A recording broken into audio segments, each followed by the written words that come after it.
Bonjour à tous, bienvenue pour notre deuxième édition. Aujourd'hui, j'ai le plaisir d'accueillir Ben, basé à Shanghai. Ben est un ami de longue date de l'école hôtelière et j'ai moi-même travaillé au Café des stagiaires.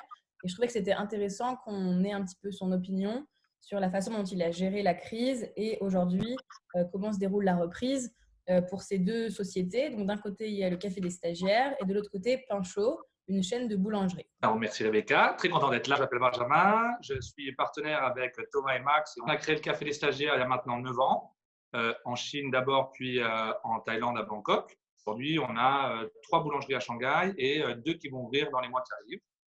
Et à côté de ça, on a aussi quelques projets en France. Très bien. Alors, est-ce que tu peux nous raconter un petit peu comment s'est passé le début de la crise pour toi? Pour la Chine, ce qui s'est passé, c'est que ça s'est passé juste pendant le Chinese New Year, qui est la période la plus creuse et la plus calme.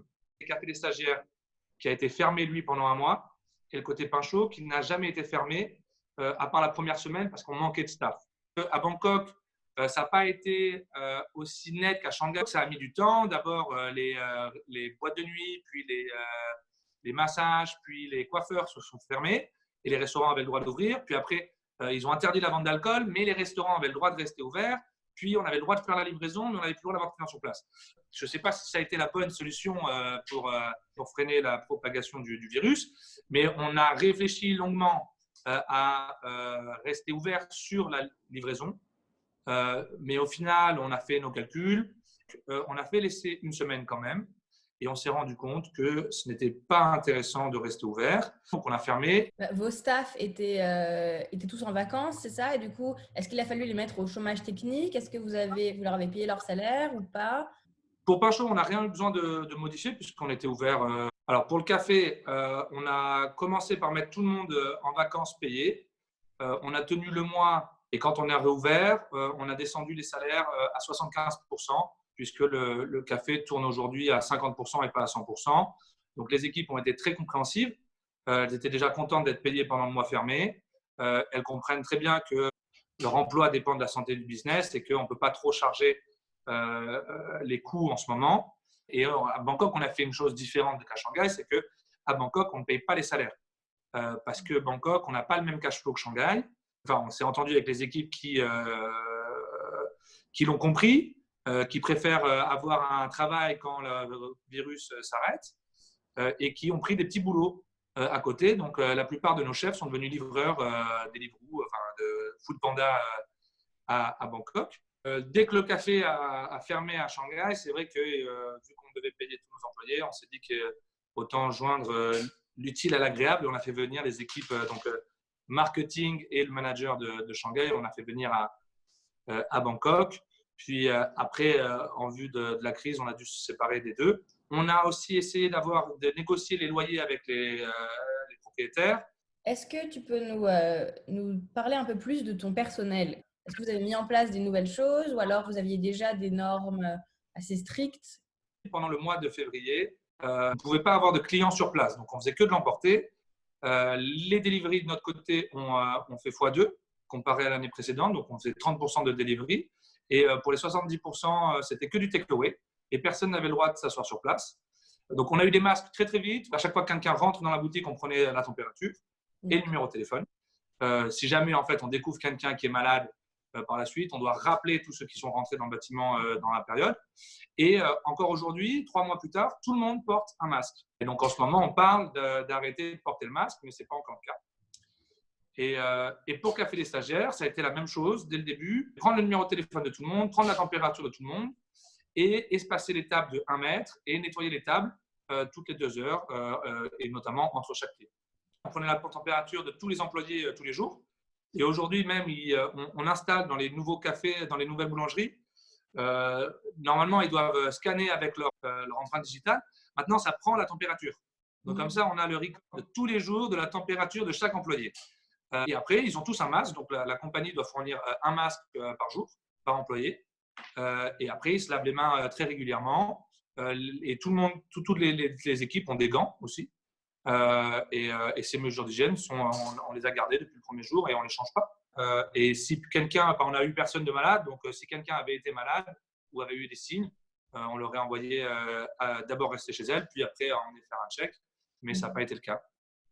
Et ça représente un coût, un coût quand même de tous les masques, enfin… Mais non, c'est un coût non négligeable quand même, parce que, mais obligatoire. Donc, pour la sécurité des clients et pour les équipes, c'est sûr que ce n'est pas un coût que l'on peut négocier ou que l'on peut enlever.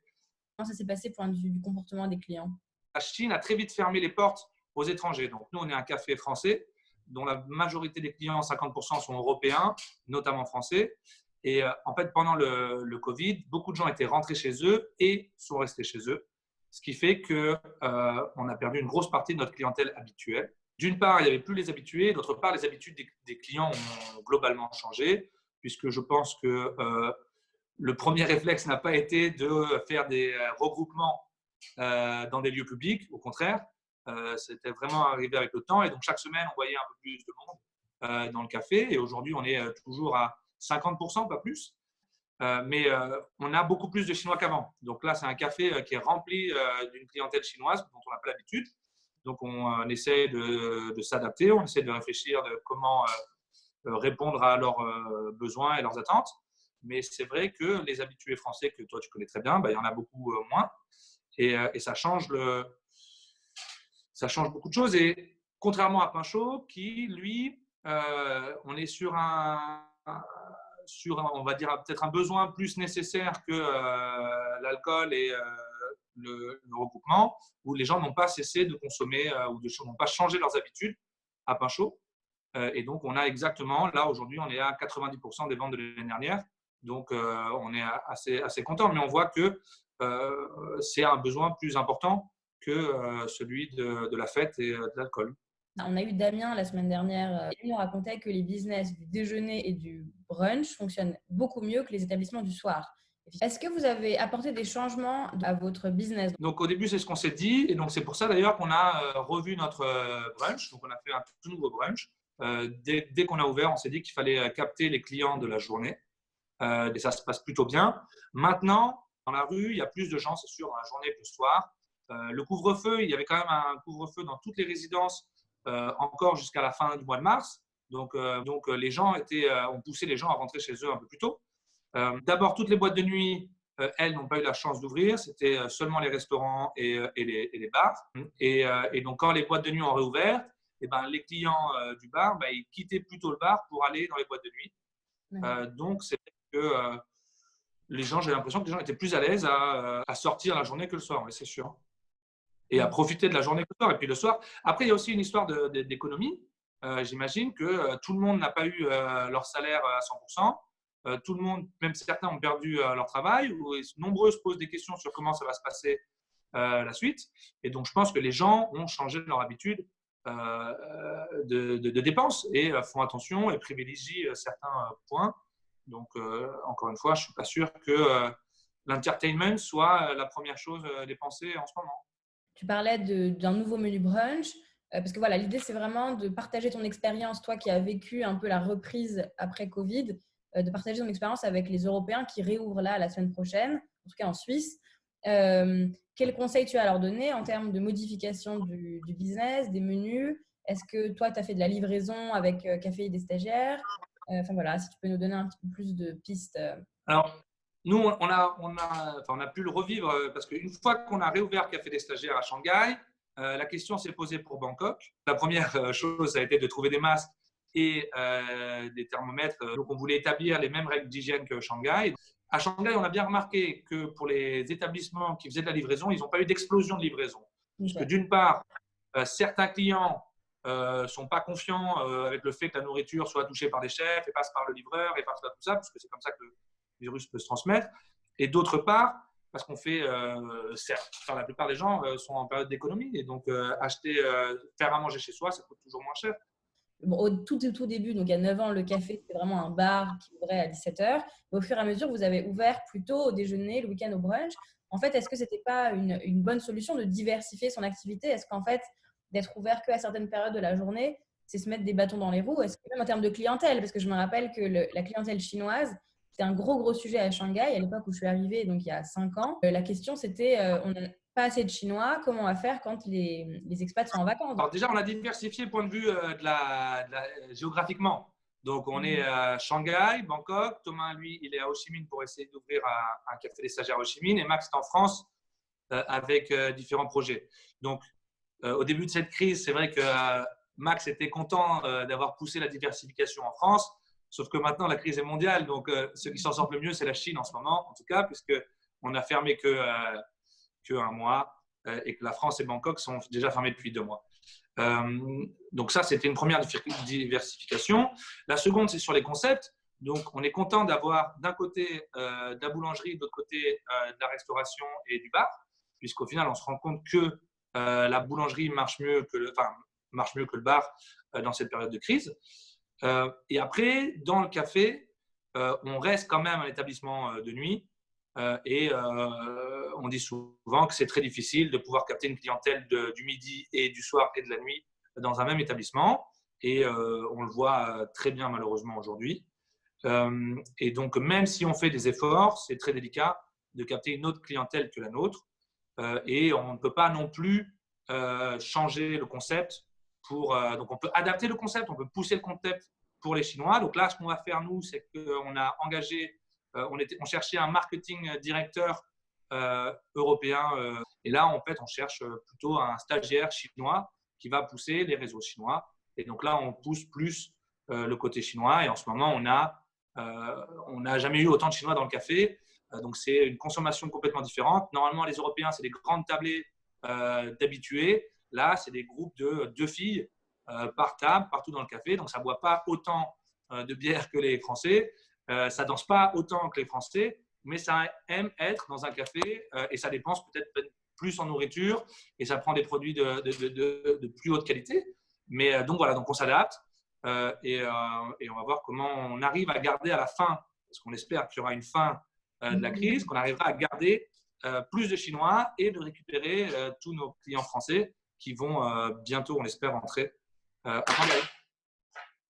Ok, écoute, merci beaucoup. Je ne sais pas si tu as autre chose dont tu voulais parler, une autre recommandation, conseil pour les Européens, pour passer le cap un peu de cette période compliquée. Je sais que certains se posent la question, voilà, est-ce qu'il vaut mieux réouvrir dès qu'on en a l'opportunité, même s'il n'y a pas encore énormément de clients, ou alors est-ce qu'il vaut mieux attendre qu'il y ait vraiment beaucoup de clients pour réouvrir?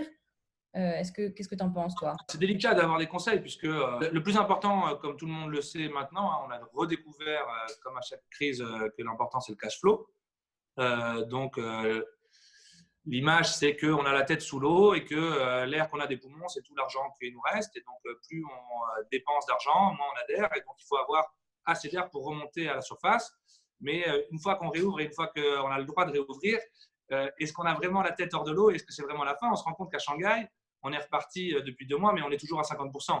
En Thaïlande, je m'inquiète beaucoup plus. Je me demande quand on va réouvrir, est-ce qu'on va être à 50% ou à 40% ou à 20%? Et en France, Max me disait que cette année, on ne savait pas comment. On a du mal à savoir. Donc, le seul conseil qui est logique, c'est qu'une fois qu'on réouvre, il faut faire très attention à ne pas dépenser son cash flow et qu'il faut essayer de maximiser son revenu. Donc, nous, on a tablé sur des horaires d'ouverture qu'on ne faisait pas avant. Donc, à Bangkok, on vient de finir le brunch aussi. Et donc, on sera prêt à réouvrir Bangkok avec un brunch. Et donc, on espère que ça va nous permettre de recevoir plus de clients sur plus de plages horaires. Les suppliers, normalement, ils sont tous très compréhensifs. Donc, on n'en a payé quasiment aucun pendant la crise à Shanghai. Et là, à Bangkok, personne ne demande.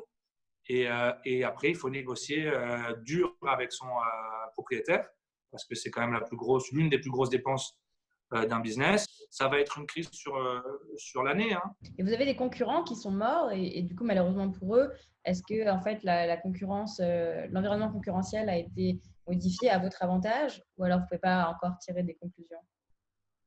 Bah alors, au début, on l'espérait que ça se passe assez rapidement. Je pense que tous ceux qui tutoyaient la fermeture ou le point d'équilibre, ils ont fermé dès le début de la crise, mais il n'y en avait pas beaucoup qui ont fait ça. Et beaucoup s'accrochent encore et espèrent y arriver.